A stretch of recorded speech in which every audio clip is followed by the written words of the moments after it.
नमस्कार, न्यूज मराठी 24/7च्या बातमी महाराष्ट्राची मध्ये आपल्या सगळ्यांचं स्वागत। पाहूया महाराष्ट्रातील काही महत्त्वाच्या बातम्या। खेड तालुक्याच्या वाढत्या औद्योगिक, शैक्षणिक आणि नागरी विकासाचा विचार करून प्रस्तावित निगडी चाकण मेट्रो मार्गिका राजगुरुनगर आणि पानमळापर्यंत विस्तारण्यात यावी अशी ठाम मागणी खेड आळंदीचे आमदार बाबाजी काळे यांनी महामेट्रोच्या डीपीआर बैठकीत केली। आमदार काळे यांनी सांगितलं की चाकण औद्योगिक परिसरात दररोज हजारो कामगार, विद्यार्थी आणि नागरिकांची मोठ्या प्रमाणावर ये-जा होत असल्याने मेट्रो केवळ चाकणपर्यंत मर्यादित न ठेवता राजगुरुनगरपर्यंत नेणे आवश्यक आहे। यामुळे वाहतूक कोंडी कमी होण्यास, उद्योगांना चालना मिळण्यास आणि नागरिकांचा प्रवास अधिक जलद आणि सुरक्षित होण्यास मदत होणार आहे। यासोबतच मल्टी मॉडल कनेक्टिव्हिटी, फीडर बस सेवा, प्रशस्त पार्किंग आणि भविष्यातील विस्ताराचाही डीपीआर मध्ये समावेश करण्याची मागणी त्यांनी केली आहे। पेण शहरातील अशुद्ध आणि प्रदूषित पाणी पुरवठ्याच्या निषेधार्थ काँग्रेसने पेण नगरपालिका मुख्यालयात ठिय्या आंदोलन केले। तालुकाध्यक्ष संदीप रेणुका परशुराम पाटील यांच्या नेतृत्वाखाली आंदोलकांनी अशुद्ध पाण्याच्या बाटल्यांचे तोरण बांधून मुख्याधिकाऱ्यांच्या दालनासमोर आंदोलन करत शुद्ध पाणी पुरवठ्याची मागणी केली। जिल्हा सार्वजनिक आरोग्य प्रयोगशाळेच्या अहवालात पाण्यात ई कोली जीवाणू आढळल्याचा दावा करत 23.5 mld पाणी शुद्धीकरण प्रकल्प तातडीने पूर्ण करावा, जबाबदारांवर कारवाई करावी आणि नागरिकांना सुरक्षित पाणी उपलब्ध करून द्यावे अशी मागणी करण्यात आली। मुख्याधिकाऱ्यांनी आंदोलकांसोबत बैठक घेत संबंधित प्रकल्पाचा प्रस्ताव मंत्रालयात प्रलंबित असल्याची माहिती दिली।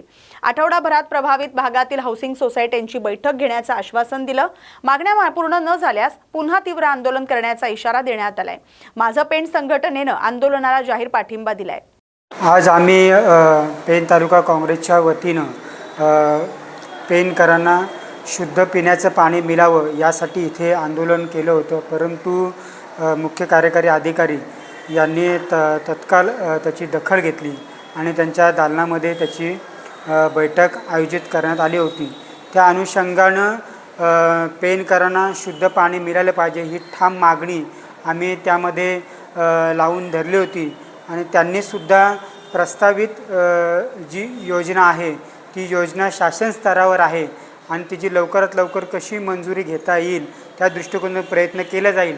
परंतु आंदोलनाच्या माध्यमातून आम्ही सुद्धा सांगितलं की ते प्रस्ताव कुठपर्यंत पोहोचलेले आहेत, त्याचा फॉलोअप आपण कुठपर्यंत घेतलेला आहे त्याची सुद्धा आम्हाला माहिती देण्यात यावी, जेणेकरून आंदोलनाच्या माध्यमातून आम्ही सुद्धा तमाम पेणकरांच्या वतीनं एक तीव्र आंदोलन करून ती योजना लवकरात लवकर कशी मंजूर करून घेता येईल त्या दृष्टिकोनातून प्रयत्न केला जाईल।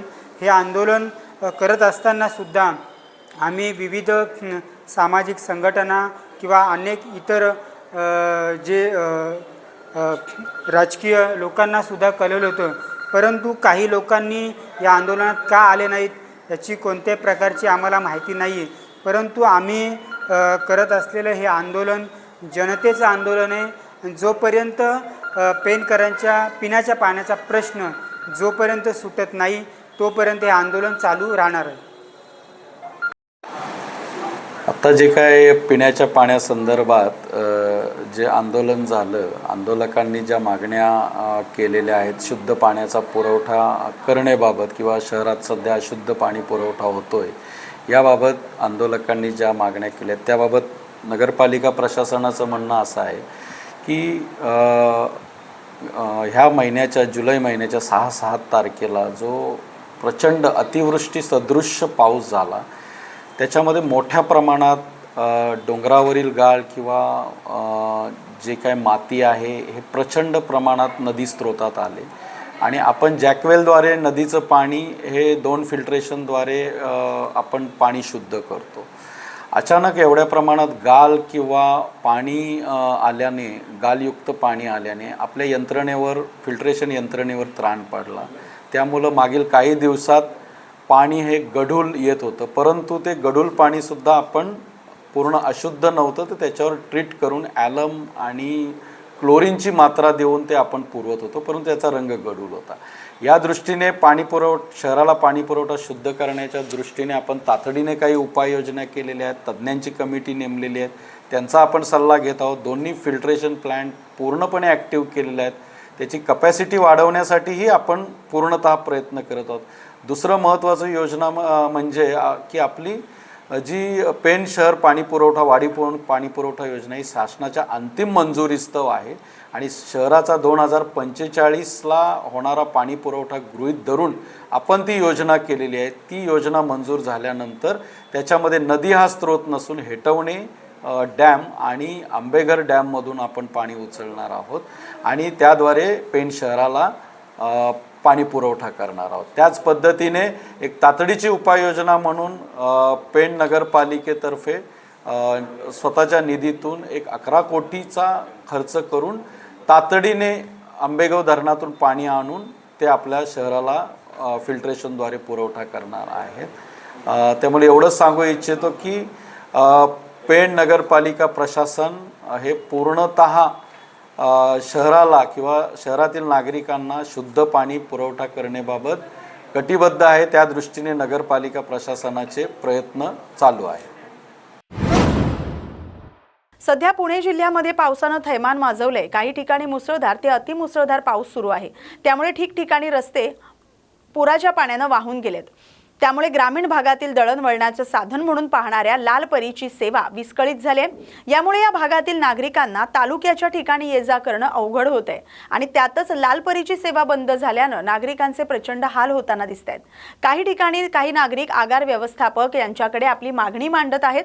कोणत्या ना कोणत्या तरी मार्गावरून तालुक्याच्या ठिकाणी सरकारी कामांसाठी ये-जा करण्यासाठी एसटीची मागणी करतायत। तसंच शालेय विद्यार्थी यांचे देखील खूप हाल होत आहेत। आजारी माणसं वयोवृद्ध यांचे हाल होत आहेत।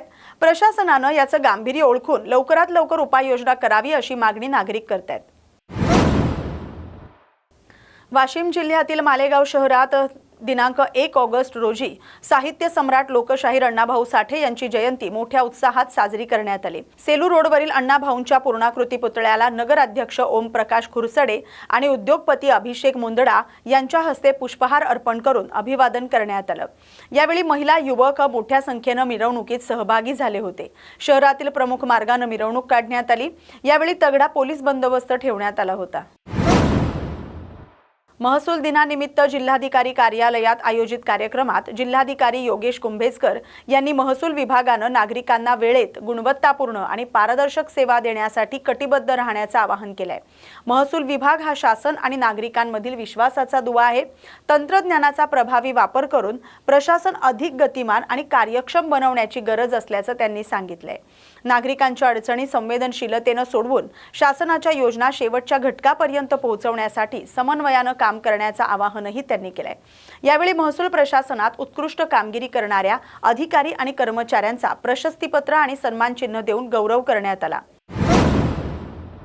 महाराष्ट्र राज्य पोल्ट्री संघटनेनं निकृष्ट दर्जाच्या आणि भेसळयुक्त पशुखाद्यामुळे पशुपालक आणि कुक्कुटपालक शेतकऱ्यांचं मोठं आर्थिक नुकसान होत असल्याचा आरोप केलाय।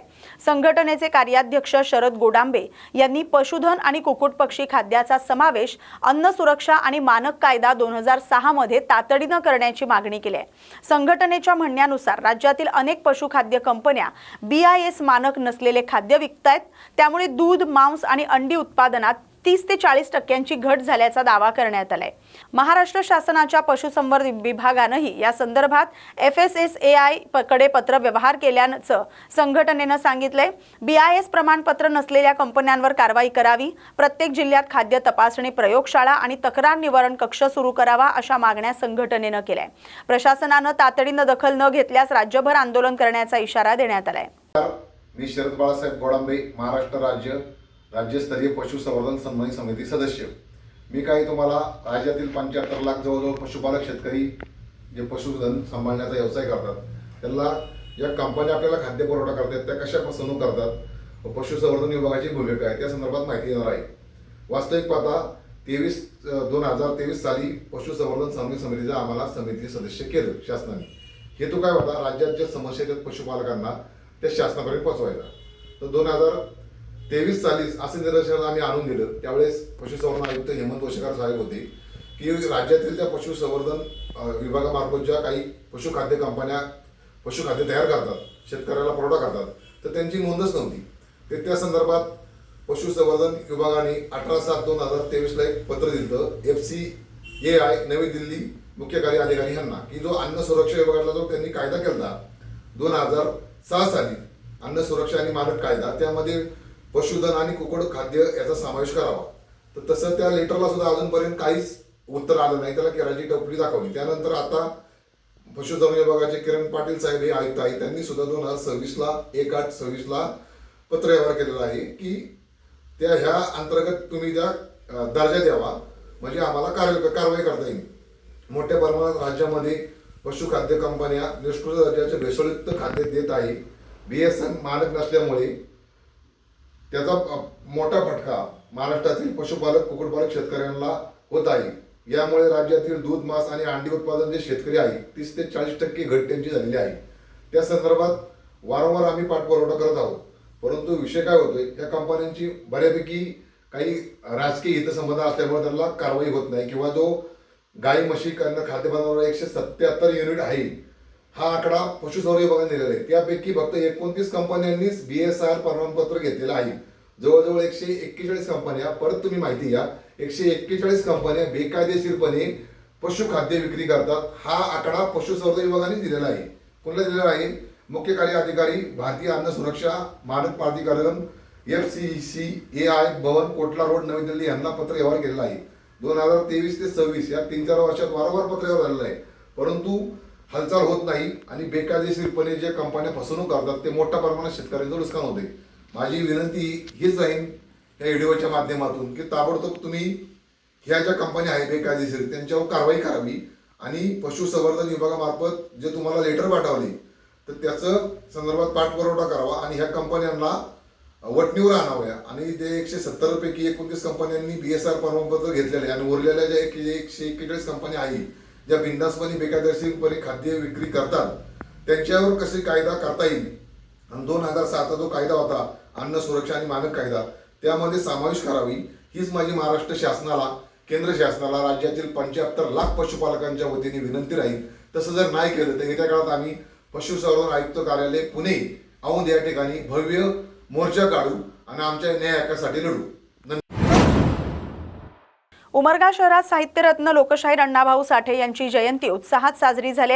सखल मातंग समाजाच्या वतीनं आयोजित कार्यक्रमात ध्वजारोहण, प्रतिमापूजन, अभिवादन आणि विविध कार्यक्रम हाती घेण्यात आले.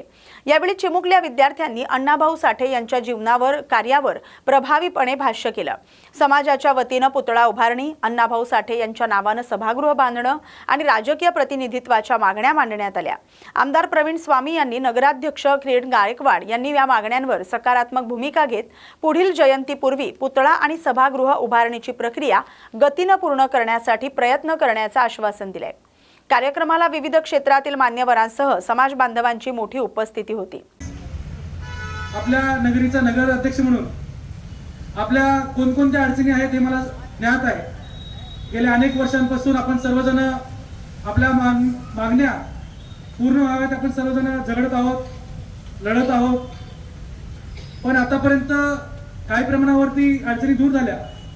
पण जे प्रमुख मागण्या आहेत की आता आपल्या शहरामध्ये चांगलं भव्य दिव्य अण्णाभाऊ साठे यांचं स्मारक व्हावं.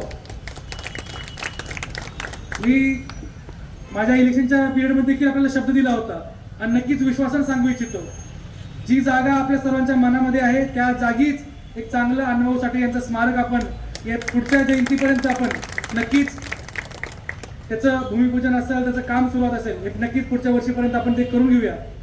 पुतळा उपलब्ध होईल त्यावेळेस पुतळ्यासाठी आपण 100% सगळ्या आपल्या समाजाबरोबर सोबत राहून मी माझ्या आमदार निधीचा जो काही भाग असेल तो 100% या ठिकाणी देणार आहे.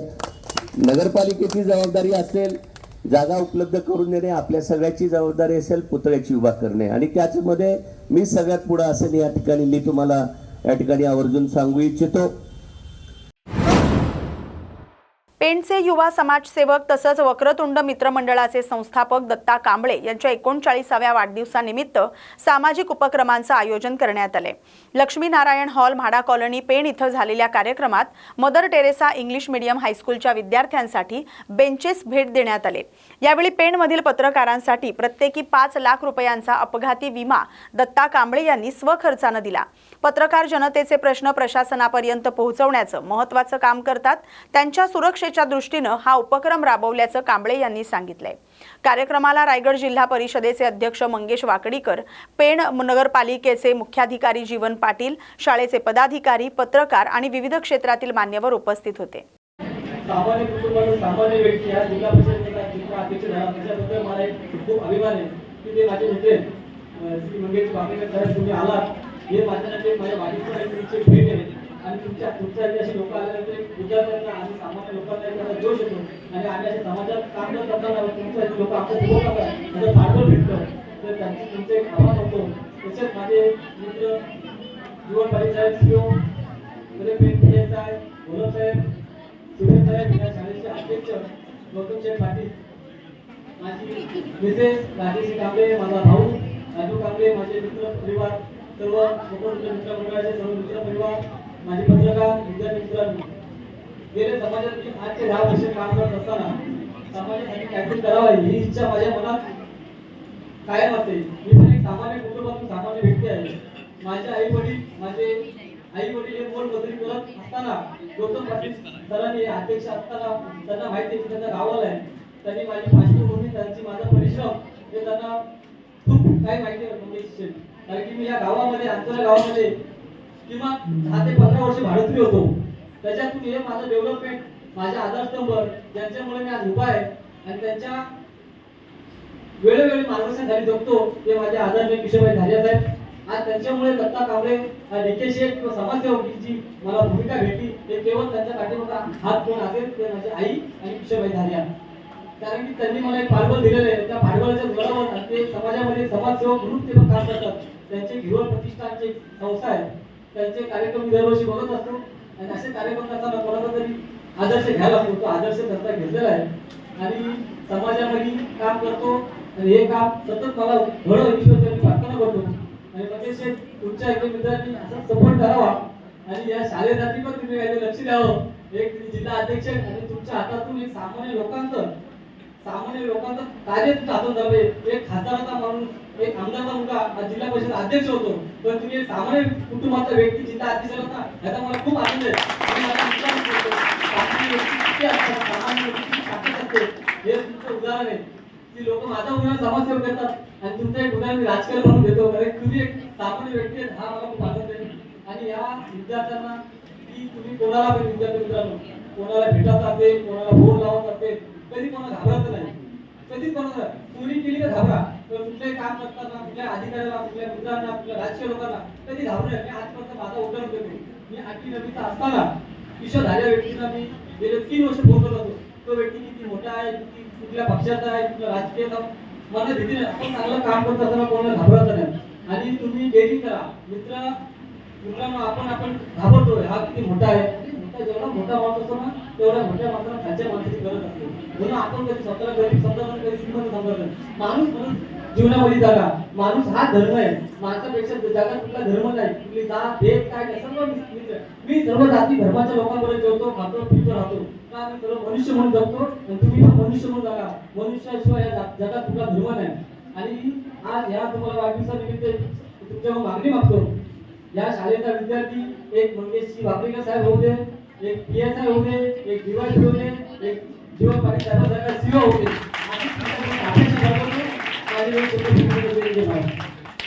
अतिशय उत्तुंग आहे। त्यांचं या पेण तालुक्यामध्ये मोठं नाव आहे आणि येणाऱ्या काळात त्यांच्या वाढदिवसानिमित्ताने त्यांनी संकल्प घेतलाय की जोपर्यंत मी ह्या उच्च आहे तोपर्यंत दरवर्षी वाढदिवसानिमित्त वेगवेगळ्या शाळा असतील, वेगवेगळे सामाजिक काम असतील ते करण्याचा त्यांनी निश्चय केलेला आहे। तसंच त्यांच्या सौभाग्यवती आणि त्यांची मुलं यांच्या वाढदिवसानिमित्तही सुद्धा वेगवेगळ्या अशा पद्धतीने समाजकार्य करत असतात, त्याला खूप आनंद होत आहे।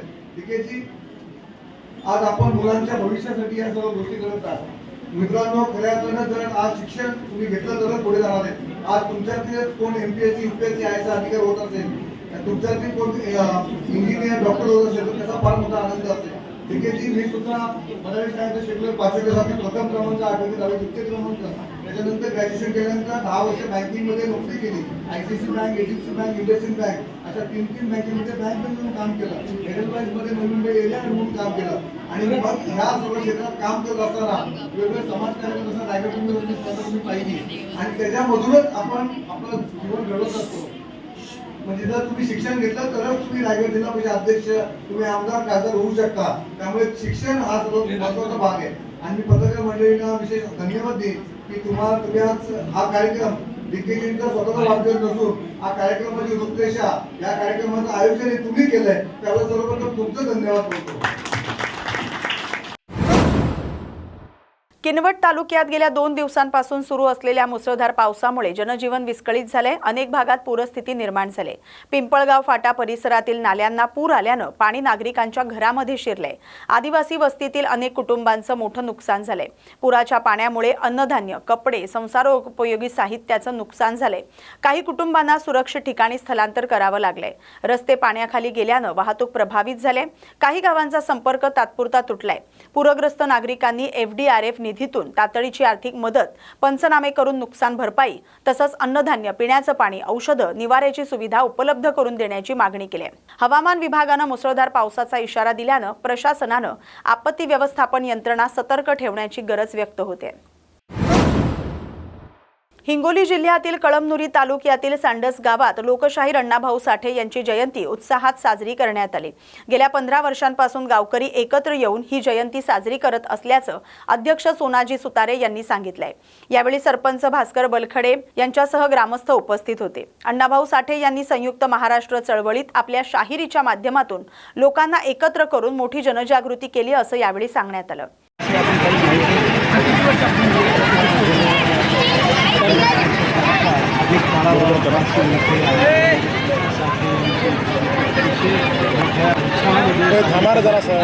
या उत्सवामध्ये गावातील सर्व समाजातील नागरिक सहभागी होतात आणि अण्णाभाऊंचे गुणगान याही वर्षी सर्व गावातील मंडळी या मिरवणुकीमध्ये सहभागी झालेली आहे आणि अण्णाभाऊ साठेंची मिरवणूक या उत्सवामध्ये पार पाडतात.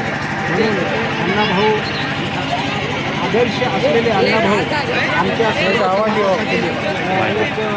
आयकॉन आहे आणि त्यांचे विचार समाजामध्ये रुजवण्यासाठी तुम्ही मंडळी विशेषतः करून जाणीवपूर्वक प्रयत्न केले आणि आजचा हा सोहळा एक वेगवेगळ्या कार्यक्रमानिमित्त एक प्रवणी ठरणार आहे असं मी या निमित्त सांगितलं.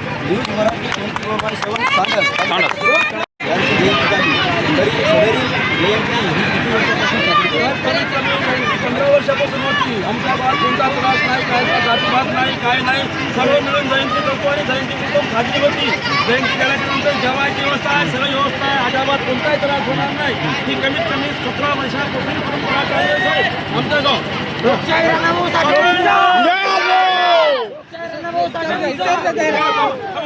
बोला. शिक्षणाच्या पहिले अण्णाभाऊ देशमुख अनेक कादंबऱ्या त्यांनी लिहिल्या. हो सर. आताच्या शिक्षणामध्ये आणि नंतरच्या नाही फरक आहे सर. ज्यावेळेस अण्णाभाऊ साठे साहेब होते त्यावेळेस गेले 2 शाळेत गेले होते. आता तर 12 वर्ष जाऊन शाळेत येईन आपण. अण्णाभाऊ साठेने जे शिकलं आणि ज्या कादंबऱ्या लिहिल्या साहेब ते अगदी चांगल्या केले काम केले, चांगल्या प्रकारचं काम केलं. आमचं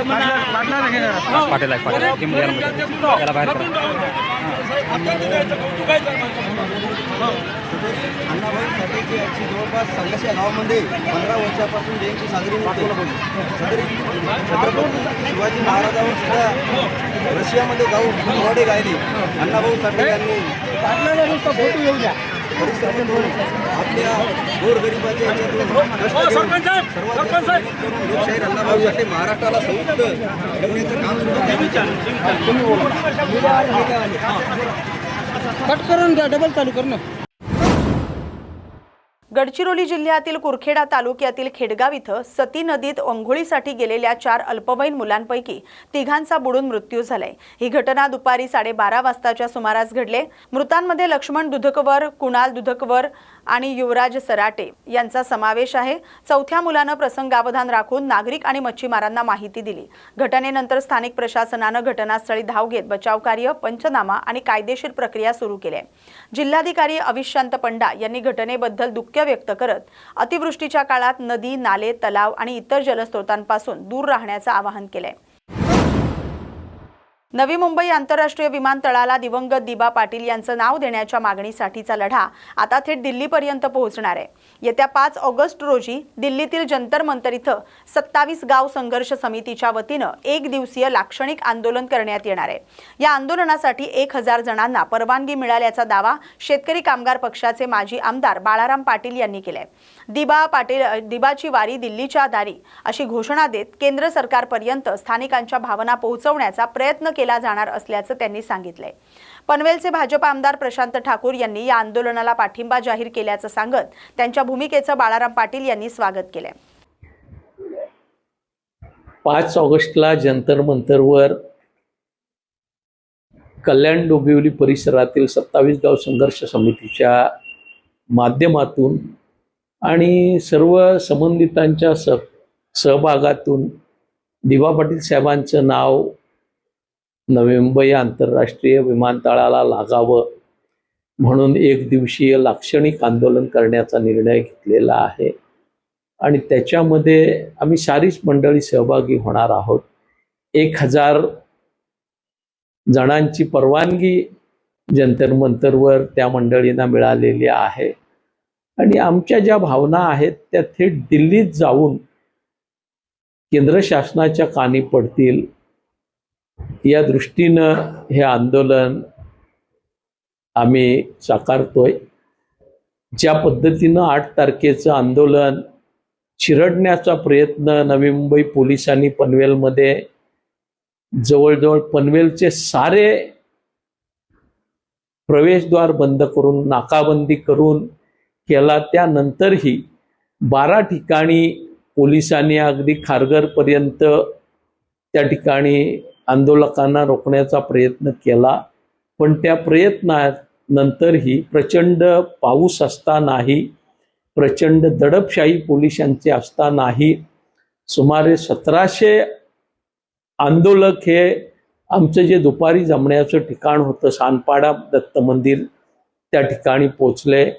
अनेक ठिकाणी रस्त्यावर आंदोलक त्या ठिकाणी चालत जाताना दिसले. कळंबोली पोलीस मुख्यालयामध्ये मोठ्या संख्येनं या ठिकाणी आंदोलक जमले. हे बघता लोकांमध्ये आत्ता सरकारच्या विरोधात दिबा पाटील साहेबांचं नाव देण्याच्या बाबतीत जी चालढकल, जो हलगर्जीपणा केला जातोय त्या संदर्भात या ठिकाणी प्रचंड नाराजी आहे, प्रचंड असंतोष आहे. आणि म्हणून लोक पोलिसांची दमनशाही, प्रचंड पाऊस असतानाही 8 तारखेला त्या ठिकाणी रस्त्यावर उतरले. हे प्रतिकात्मक आंदोलन आम्ही जंतर मंतरवर करतोय. निश्चितपणानं या आंदोलनाच्या माध्यमातून शासनाच्या कानी हा आवाज जाईल, हा प्रयत्न आमचा आहे. पण या आंदोलनानंतर जे आंदोलन आम्ही मंडळी साधारण ऑक्टोबरमध्ये साकारायला मागतोय ते मात्र निर्णायक असेल, हा इशारा या आंदोलनाच्या माध्यमातून केंद्र सरकारला देण्यासाठी आम्ही मंडळी जातोय. मला विश्वास आहे की निश्चितपणानं मोठ्या संख्येनं आंदोलक त्या ठिकाणी जातील आणि जो उद्देश कल्याण डोंबिवलीतल्या आमच्या सहकार्यांच्या मनामध्ये आहे की त्या ठिकाणी विविध पक्षीय खासदारांच्या माध्यमातून हा आवाज संसदेपर्यंत, पंतप्रधानांपर्यंत पोहोचवावा, तो साध्य होईल हा विश्वास मला वाटतो. उशिरा का होईना पण आमदार प्रशांत ठाकूर यांनी देखील याचं समर्थन केलं आहे. मुख्यमंत्र्यांच्या पाठीशी मी आहे असं प्रत्येक आपण कसं बघताय? आम्ही कसं बघण्यापेक्षा जाग्यावर जे 8 तारखेला त्या ठिकाणी रश्मिता पोपेटाच्या उपोषणानंतर आंदोलन झालं त्याच्या बाबतीतली त्यांची भूमिका ही 100% नकारात्मक होती, विरोधाची होती. पण आता त्यांना सद्बुद्धी होत असेल तर निश्चितपणानं ती चांगली गोष्ट आहे. कुणाच्या का प्रयत्नानं होईना, कुणाच्या का सहभागानं होईना, ह्या आंदोलनाला बळ मिळत असेल तर आम्ही त्याचं स्वागतच करू.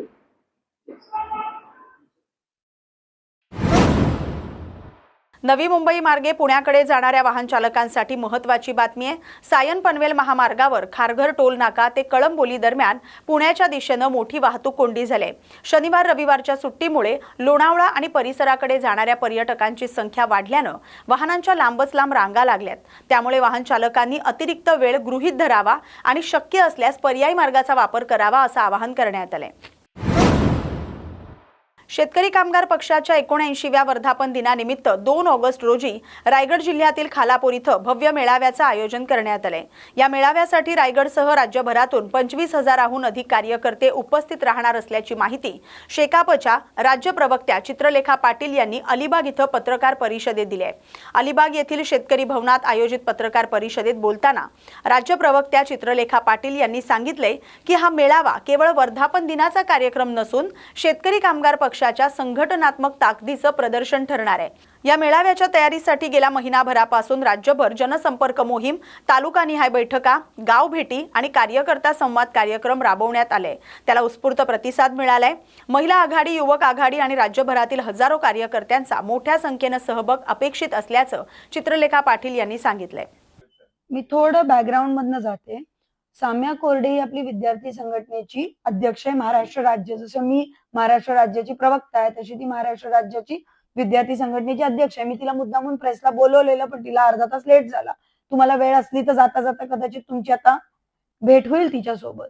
पण तुम्हाला मी सांगते की दिल्ली पोलीसचा आपण निषेध करतो ना, की ज्या पद्धतीने त्यांनी विद्यार्थ्यांना मारलं, महाराष्ट्रात काय झालं तुम्हाला सांगते। साम्या नावाची आमची विद्यार्थी संघटनेची मुलगी, धर्मानी हिंदू, 10वी आणि 12वीत बोर्डात आलेली मुलगी, LLB मुलगी, तिच्या वडिलांनी अख्खं आयुष्य एक बिल्डर म्हणून आणि धारावीमध्ये ऍक्टिव्हिस्ट म्हणून त्यांनी काम केलं। ते मुंबईत आमदारकीला पण उभे होते। त्या मुलीला डिटेन करतात, 14 तास डिटेन करतात, कारण की ती प्रोटेस्टला चालली आहे। आणि नुसतीच चालली नाहीये तर तिच्यावर कलम माहिती कोणता लावला? वेपन्स ठेवण्याचा कलम लावला। तिचा व्हिडिओ अख्ख्या मीडियाने बघितला। आता हे मला सांगा, काय म्हणजे काय परिस्थिती आहे देशात? एक पदाधिकारी, एक एज्युकेटेड साधी मुलगी सायनला राहणारी, तिच्या बरोबर असं होतं। तर माझा प्रश्न हा आहे, असे किती मुलं मुली ह्या महाराष्ट्रात आहेत? मी तुम्हाला एक अजून एक किस्सा सांगते। मी नाशिकला माहेरी गेलेले, तर मला भावाला एका फोन आला की बोलतो माझ्या भावाने नीट पेपरमध्ये सुसाईड केलाय, तर भेटायचंय तुमच्या बहिणीला। भाऊ म्हटलं ठीक आहे भेटायला या। घरचा ऍड्रेस दिला, आम्ही लोकेशन टाकली, तो आला। 3 भाऊ होते ते, एका मुलाने सुसाईड केला, 2 भाऊ काही नाही, ते फक्त रडले आमच्या जवळ येऊन। मी म्हंटल, आम्ही इतके लाजलो, आम्ही दोघं पण रडायला लागलो, बहीण भाऊ, मी आणि माझा भाऊ। मी म्हंटल आम्ही तुमची, कारण की माणूस तर गेलेला ना, आम्ही बोललो आम्ही तुमची कशी मदत करू शकतो, म्हणजे आता काय मदत पण काय देणार, माणूस तर गेलाय। ते म्हणे आम्हाला मीडियाला सांगायचंय। मग मी तुमच्या फणशे साहेबांना फोन केला, मंदारना, त्यांनी तिथे नाशिकचे प्रतिनिधी पाठवले। निखिल वागळे साहेबांनी त्यांची झूमवर बाईट घेतली आणि त्यांची स्टोरी सांगितली आणि त्यांची आम्ही दीपकेंना भेट करून दिली आणि त्या आंदोलनात जाऊन आले। तर ही परिस्थिती देशात, राज्यात, जिल्ह्यात आहे आणि त्यांचा आवाज खऱ्या अर्थाने शेतकरी कामगार पक्षासारख्या पक्षाला बनायला लागेल। तुम्ही बघितलं की आधी पक्ष खूप स्ट्रॉंग होता, त्यावर त्याची प्रगती होत गेली। नाही, त्याच्याकडे मी 2 गोष्टींनी बघते। त्याच्याकडे मी वोट चोरीच्या अँगलनी बघते, कारण की आम्ही जेव्हा जातो, लोकांना अनुभवतो, तेवढीच लोक जमतात, तेवढीच लोक असतात। तर मग बंगालला का ईव्हीएम मशीन जाळून टाकले, असे बरेच प्रश्न आहेत। मी तुम्हाला सांगते, जसं हे उघडकीस आलं ना, ते पण एक दिवशी ओपन येणार। ईव्हीएम स्कॅम खूप मोठ्या प्रमाणात आहे। आणि दुसरं मी सांगते, मनी पॉलिटिक्सनी या जिल्ह्याला, या देशाला विळख्यात घेतलं। आपण पाहिलं, मनी पॉलिटिक्सने टोटल घेतलं।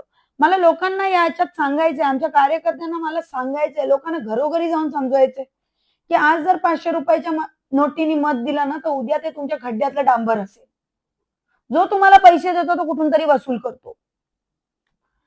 त्याच्यामुळे किती वर्ष जिथे मनी पॉलिटिक्स, कॉन्ट्रॅक्ट पॉलिटिक्स चालू आहे, लोकांनी, तरुण जो हा प्रश्न विचारणार पुढे की तू तुझ्या पक्षाचाच नाही होऊ शकला तर तो दुसऱ्यांचा काय होणार? हा प्रश्न किंवा ती अंधभक्ती जोपर्यंत लोकांची पट्टी जात नाही ना, तोपर्यंत त्यांना स्वतःला न्याय मिळत नाही. आम्ही आहोतच त्यांना न्याय द्यायला. आमचं कामच ते आहे की लोकांना आमचं कामच सोशल जस्टिस आहे, ज्याला तुम्ही विरोध नावाने लिहिता. विरोध नाहीये, तो सामाजिक न्याय आहे. प्रत्येक वेळेस आम्ही खोती बरोबर का विरोध केला खोतीचा, तर शेतकऱ्याला न्याय द्यायला. शक्तीपीठाला का विरोध करतो, तो सुपीक शेतकऱ्याला न्याय द्यायला. प्रत्येक वेळेस आम्ही न्यायासाठी लढतो, ज्याचं नॅरेटिव्ह विरोधात लालबावट्याचं केलंय. पण जेव्हा जेव्हा लालबावटा आणि माणसं लालबावटा घेऊन रस्त्यावर उतरली आहेत ना, तेव्हा तेव्हा न्याय मिळालाय. तुम्हाला माहितीये शेतकरी कामगार पक्षाचा वर्धापन दिन असतो आणि त्या निमित्ताने खालापूरला आपला यावर्षी मेळावा होतोय आणि या मेळाव्यासाठी मित्र पक्षाचे हर्षवर्धनजी सकपाळ आणि रोहितदादा पवार तसेच भाई आणि आपले सगळे नेते उपस्थित असतील. जवळजवळ 10 ते 15,000 लोकांचा मॉब आम्हाला एक्सपेक्टेड आहे आणि दरवर्षी हा पण होतो आणि खूप दिमाखात होतो.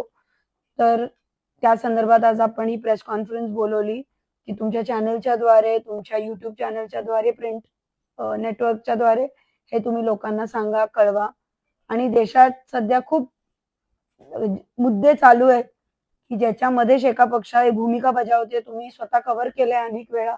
मेन म्हणजे विद्यार्थ्यांची जी भूमिका चालू असेल किंवा देशातली जी हुकुमशाही आहे त्याच्या विरोधात एक एल्गार पुकारलाय वेगळ्या पक्षांनी, संघटनेंनी. त्याचा आम्ही एक भाग आहोत. तर या संदर्भात मला वाटतं प्रामुख्याने त्या वर्धापन दिनाला चर्चा होईल, रणनीती ठरेल, पक्षाची पुढची हे कशी असेल ते ठरेल आणि जे निष्ठावंत कार्यकर्ते आहेत आमचे सगळे ते तिथे उपस्थित राहतील. संपूर्ण रायगड जिल्ह्यातील आणि राज्यभरातून किती कार्यकर्ते पदाधिकारी येण्याची शक्यता आहे अंदाज? राज्यातले मला वाटतं कमी येतील, प्रमुख लोकच येतील, पण रायगड मधलेच कमीत कमी 15-16 हजार कार्यकर्ते येतील हा आमचा अंदाज आहे.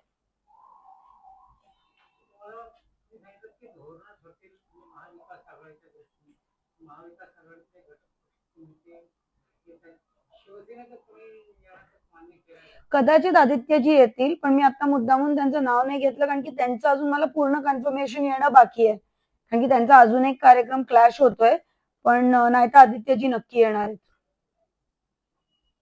वर्धापन दिनाला कोणत्या मुद्द्यांवर आपण कार्यकर्त्यांना संबोधित कराल साधारण? नाही, मुळातच आता देशात काय झालंय की एक प्रचंड हुकुमशाही, प्रचंड घमंड आपल्याला या सरकारकडनं या विद्यार्थी आंदोलनात दिसून आली. त्याच्यात विद्यार्थ्यांनी, जेनझीनी त्याचा विरोध केला. मग विरोधी पक्ष, प्रत्येक पक्षाचे नेते असतील किंवा आमच्यासारखे पक्ष असतील, यांनी त्याच्यात आवाज उठवला. मग जो लाठीचार्ज झाला तो मला वाटतं फार भयंकर होता. म्हणजे जे जालियनवाला बागची वगैरे त्याला बघून आपल्याला आठवण झाली आणि त्या पार्श्वभूमीवर सगळी पुढची चर्चा होईल की हे कुठेतरी थांबलं पाहिजे आणि तिथे पुढे अमित शहानी पण राजीनामा दिला पाहिजे आणि या पद्धतीचं जे वातावरण या देशात दूषित झालेलं आहे त्याच्यावर खऱ्या अर्थाने तिथे वैचारिक बैठक झाली पाहिजे असं मला वाटतं. आणि म्हणूनच आम्ही सगळे मंडळी तिथे हे मुद्दे असणार आहेत. शक्तीपीठावरचे जे शेतकरी आहेत त्यांना न्याय मिळवण्याचा असेल, आपल्या इथे काही रोड्सचे अलाइनमेंट बदलतायत त्याच्यात सुद्धा शेतकऱ्यांना आपल्याला न्याय मिळवून द्यायचा, त्याच्या संदर्भातली चर्चा होईल. आणि ओव्हरऑलच आम्हाला प्रचंड अभिमान आहे की ज्या पक्षात आम्ही आहोत, ज्या पक्षाची भूमिका आहे, आमची जी आयडिओलॉजी आहे, पण ती आयडिओलॉजी प्रत्येक बूथला, प्रत्येक गल्लोगल्ली, प्रत्येक बिल्डिंग मध्ये कशी न्यायची. कारण की आज आमच्यासारख्या पक्षांना जे निष्ठावंत आहेत, जे क्रेडिबल आहेत, त्यांना एक खूप चांगली संधी सुद्धा आहे. कारण की लोक खूप कंटाळलेली आहेत, त्यांना चांगली माणसं हवी आहेत. कार्यकर्त्यांना काय आव्हान असणार आहे वर्धापन दिनाला उपस्थित राहण्यासाठी? कार्यकर्त्यांना हेच आव्हान असणार आहे की त्यांनी मोठ्या संख्येत तिथे उपस्थित राहिलं पाहिजे आणि जो विचार आपल्याला नेते मंडळी देतील तो घेऊन आपण आपल्या गावात, आपल्या पाड्यात तो विचार नेला पाहिजे आणि तो विचारांचं राजकारण यापुढे झालं पाहिजे. हीच त्या ठिकाणी चॅलेंज असणार आहे. मॅडम, ज्या खालापूरमध्ये आता हा वर्धापन दिन साजरा होत आहे, खालापूर नगर परिषदेची आत्ताची जी सत्ताधारी बॉडी आहे ती बॉडी बसतानाच आपण ज्याप्रमाणे मान्यवरांना बोलवलेलं आहे आघाडीच्या मान्यवरांना, तिकडे तर नेमकं शिंदेगड शिवसेनेबरोबर आपली स्थानिक लेवलला या ज्या हे आहेत थोड्याशा, त्याला मी आघाडी म्हणतच नाही, ती एक ऍडजस्टमेंट असते त्या त्या ठिकाणी तेवढ्यापुरती. आज हा जो विषय तो खूप व्यापक आहे आणि त्याच्यात तो बदल वेगळा असणार आहे. आज देश वाचवायची एक भूमिका घ्यायला लागणार एक पक्ष म्हणून, तर त्याच्यावर जास्ती आमचा फोकस असणार आहे. पण आपण सत्तेमध्ये आता बरेच वर्ष झाली हम्म, तर जी पक्षाला मरगळ आलेली आहे, हम्म, हम्म, तर असा कोणता असा ठोस कार्यक्रम जो आहे तो आपण तुमच्या कार्यकर्त्यांना देणार आहे की जेणेकरून अजून वर्षभर ते अजून एका ठिकाणी राहतील म्हणा किंवा अजून कशाने काम करतील वगैरे असं काही? नाही नाही, शेका पक्षाची मतं ही फिक्स आहेत. आमची काय मतं कमी झालेली नाहीयेत, काय नाहीयेत. इलेक्टोरल पॉलिटिक्स मध्ये थोडं अपडाऊन झालंय, पण ते पण मी तुम्हाला सांगते, जर कंगना राणावत हे कोट करा, जर कंगना राणावत या देशाच्या पार्लिमेंटमध्ये जाऊ शकते तर वोट चोरी ही नक्की खरी. त्याच्यामुळे आम्ही इलेक्टोरली जिंकतो का नाही जिंकतो, का मत लोक टाकतात आणि दुसऱ्याला पडतं, हा पण विषय. पहिली गोष्ट. दुसरी गोष्ट म्हणजे मी मरगळ समजणार नाही, कारण की आकडेवारीत जर तुम्ही बघितलं तर या जिल्ह्यात आमची अजूनही 5 ते 6 लाख मतं तशीच्या तशी ठाम आहेत. मला सुद्धा मिळाली, सगळ्या मतदारसंघांमध्ये मिळाली. तर आम्ही कार्यकर्त्यांना हेच आवाहन करणार आहे की आपली निष्ठा, आपले विचार ठेवून आपण ते वाढवू कसं शकतो, पुढच्या पिढीला कसं नेऊ शकतो. आम्हाला खूप अभिमान वाटतो आमच्या नेत्यांचा की त्यांनी सत्तेसाठी कधी कॉम्प्रोमाइज नाही केला. मग जाऊ दे, एक सीट कमी आली तरी चालेल, पण आमच्यावर तो डाग नाहीये की 50 खोके घेऊन इकडे गेले तिकडे गेले. आमच्या नेत्याबद्दल तसं कोणी बोलू शकत नाही. तर त्या भूमिकेतनं आम्ही काम करत राहणार, आम्ही आमच्या सत्यवचनी राहणार आणि काम करत राहणार. परवा मला राहुल गांधींची स्टेटमेंट खूप आवडली. ते म्हटले पुढच्या 10 निवडणुका मी हारलो तरी चालेल, पण जाती जाती धर्माधर्मात भांडणं लावून मला निवडणूक जिंकायची नाहीये. तर आमची पण तीच भूमिका आहे, जी आमची गरिबाशी बांधिलकी आहे, जी निष्ठा आहे, ती घेऊनच आम्ही चालणार. पण हे तुमचं म्हणणं बरोबर आहे की आपण जे काम करतो आणि आपण जे काम करणार आहे ते आपल्याला सर्वसामान्य जनतेपर्यंत आम्हाला, मी कबूल करते की आम्हाला अजून डीप पर्यंत पोहोचवायला लागेल आणि तोच आमचा पुढच्या काळात प्रयत्न असेल आणि त्याच्यासाठी हा मेळावा आहे. म्हणजे मी तुम्हाला सांगते, शेका पक्षाच्या प्रेस कॉन्फरन्स पूर्वी व्हायच्या का? नाही व्हायच्या. ते ह्या जो बदल आहे, काळाप्रमाणे जो बदल आहे, म्हणजे आमचं इंस्टाग्राम हँडल पण नव्हतं. आज आमच्या दिवसाला 10 पोस्ट पडतात इन्स्टावर आणि त्याच्यावर कमेंट कोण करतं, शेअर कोण करतं याची चर्चा होते. हे जे कम्युनिकेशन चॅनल्स आहेत ना, ते आम्ही ओपन केलेत पहिल्यापेक्षा. मी थोडं बॅकग्राऊंड मधनं जाते. साम्या कोरडे ही आपली विद्यार्थी संघटनेची अध्यक्ष आहे महाराष्ट्र राज्य. जसं मी महाराष्ट्र राज्याची प्रवक्ता आहे, तशी ती महाराष्ट्र राज्याची विद्यार्थी संघटनेची अध्यक्ष आहे. मी तिला मुद्दामून प्रेसला बोलवलेलं, पण तिला अर्धा तास लेट झाला. तुम्हाला वेळ असली तर जाता जाता कदाचित तुमची आता भेट होईल तिच्यासोबत. पण तुम्हाला मी सांगते की दिल्ली पोलीसचा आपण निषेध करतो ना, की ज्या पद्धतीने त्यांनी विद्यार्थ्यांना मारलं, महाराष्ट्रात काय झालं तुम्हाला सांगते. साम्या नावाची आमची विद्यार्थी संघटनेची मुलगी, धर्माने हिंदू, 10वी आणि 12वीत बोर्डात आलेली मुलगी, LLB मुलगी, तिच्या वडिलांनी अख्खं आयुष्य एक बिल्डर म्हणून आणि धारावीमध्ये ऍक्टिव्हिस्ट म्हणून त्यांनी काम केलं. ते मुंबईत आमदारकीला पण उभे होते.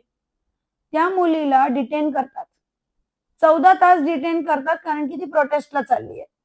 आणि नुसतीच चालली नाहीये, तर तिच्यावर कलम माहिती कोणता लावला? वेपन्स ठेवण्याचा कलम लावला. तिचा व्हिडिओ अख्ख्या मीडियाने बघितला. आता हे मला सांगा, काय म्हणजे काय परिस्थिती आहे देशात? एक पदाधिकारी, एक एज्युकेटेड साधी मुलगी, सायनला राहणारी, तिच्या बरोबर असं होतं. तर माझा प्रश्न हा आहे, असे किती मुलं मुली ह्या महाराष्ट्रात आहेत? मी तुम्हाला अजून एक किस्सा सांगते. मी नाशिकला माहेरी गेलेले, तर मला भावाला एका फोन आला की बोलतो माझ्या भावाने नीट पेपरमध्ये सुसाईड केलाय, तर भेटायचंय तुमच्या बहिणीला. भाऊ म्हटलं ठीक आहे, भेटायला या. घरचा ऍड्रेस दिला, आम्ही लोकेशन टाकली, तो आला. 3 भाऊ होते ते. एका मुलाने सुसाईड केला, 2 भाऊ. काही नाही, ते फक्त रडले आमच्या जवळ येऊन. मी म्हंटल, आम्ही इतके लाजलो, आम्ही दोघं पण रडायला लागलो, बहीण भाऊ, मी आणि माझा भाऊ. मी म्हंटल आम्ही तुमची, कारण की माणूस तर गेलेला ना. आम्ही बोललो आम्ही तुमची कशी मदत करू शकतो, म्हणजे आता काय मदत पण काय देणार, माणूस तर गेलाय. ते म्हणे आम्हाला मीडियाला सांगायचंय. मग मी तुमच्या फणसे साहेबांना फोन केला, मंदारना. त्यांनी तिथे नाशिकचे प्रतिनिधी पाठवले, निखिल वागळे साहेबांनी त्यांची झूमवर बाईट घेतली आणि त्यांची स्टोरी सांगितली आणि त्यांची आम्ही दीपकेंना भेट करून दिली आणि त्या आंदोलनात जाऊन आले. तर ही परिस्थिती देशात, राज्यात, जिल्ह्यात आहे आणि त्यांचा आवाज खऱ्या अर्थाने शेतकरी कामगार पक्षासारख्या पक्षाला बनायला लागेल. पण तुम्ही बघितलं की आधी हम्म. त्या पक्षात खूप strong होता. हम्म. हळूहळू त्याची अधोगती होत गेली. हम्म. हे जे ट्रान्सफॉर्मेशन हम्म. हम्म. त्याच्यावर तुम्ही कशा पद्धतीने बघता? नाही त्याच्याकडे मी दोन गोष्टींनी बघते. त्याच्याकडे मी वोट चोरीच्या अँगलनी बघते, कारण की आम्ही जेव्हा जातो लोकांना अनुभवतो तेव्हा तेवढीच लोक जमतात, तेवढीच लोक असतात. तर मग बंगालला का ईव्हीएम मशीन जाळून टाकले, असे बरेच प्रश्न आहेत. मी तुम्हाला सांगते, जसं हे उघडकीस आलं ना, ते पण एक दिवशी ओपन येणार. ईव्हीएम स्कॅम खूप मोठ्या प्रमाणात आहे. आणि दुसरं मी सांगते, मनी पॉलिटिक्सनी या जिल्ह्याला, या देशाला विळख्यात घेतलं. आपण पाहिलं, मनी पॉलिटिक्सने टोटल घेतलं. मला लोकांना याच्यात सांगायचंय, आमच्या कार्यकर्त्यांना मला सांगायचंय, लोकांना घरोघरी जाऊन समजवायचंय की आज जर 500 रुपयाच्या नोटीने मत दिला ना, तर उद्या ते तुमच्या खड्ड्यातलं डांबर असेल. जो तुम्हाला पैसे देतो तो कुठून तरी वसूल करतो. त्याच्यामुळे किती वर्ष जिथे मनी पॉलिटिक्स, कॉन्ट्रॅक्ट पॉलिटिक्स चालू आहे, लोकांनी, तरुण जो हा प्रश्न विचारणार पुढे की तू तुझ्या पक्षाचाच नाही होऊ शकला तर तो दुसऱ्यांचा काय होणार, हा प्रश्न किंवा ती अंधभक्ती जोपर्यंत लोकांची पट्टी जात नाही ना, तोपर्यंत त्यांना स्वतःला न्याय मिळत नाही. आम्ही आहोतच त्यांना न्याय द्यायला. आमचं कामच ते आहे की लोकांना, आमचं कामच सोशल जस्टिस आहे, ज्याला तुम्ही विरोध नावाने लिहिता. विरोध नाहीये, तो सामाजिक न्याय आहे. प्रत्येक वेळेस आम्ही खोती बरोबर का विरोध केला खोतीचा, तर शेतकऱ्याला न्याय द्यायला. शक्तीपीठाला का विरोध करतो, तो सुपीक शेतकऱ्याला न्याय द्यायला. प्रत्येक वेळेस आम्ही न्यायासाठी लढतो, ज्याचं नॅरेटिव्ह विरोधात लालबावट्याचं केलंय. पण जेव्हा जेव्हा लालबावटा आणि माणसं लालबावटा घेऊन रस्त्यावर उतरली आहेत ना, तेव्हा तेव्हा न्याय मिळालाय. या बातमीसोबतच बातमी महाराष्ट्राची मध्ये वेळ झाली. आता इथेच थांबण्याची. अशाच महत्त्वाच्या बातम्यांसाठी पाहत राहा न्यूज मराठी 24/7. नवा भारत, नवा विचार.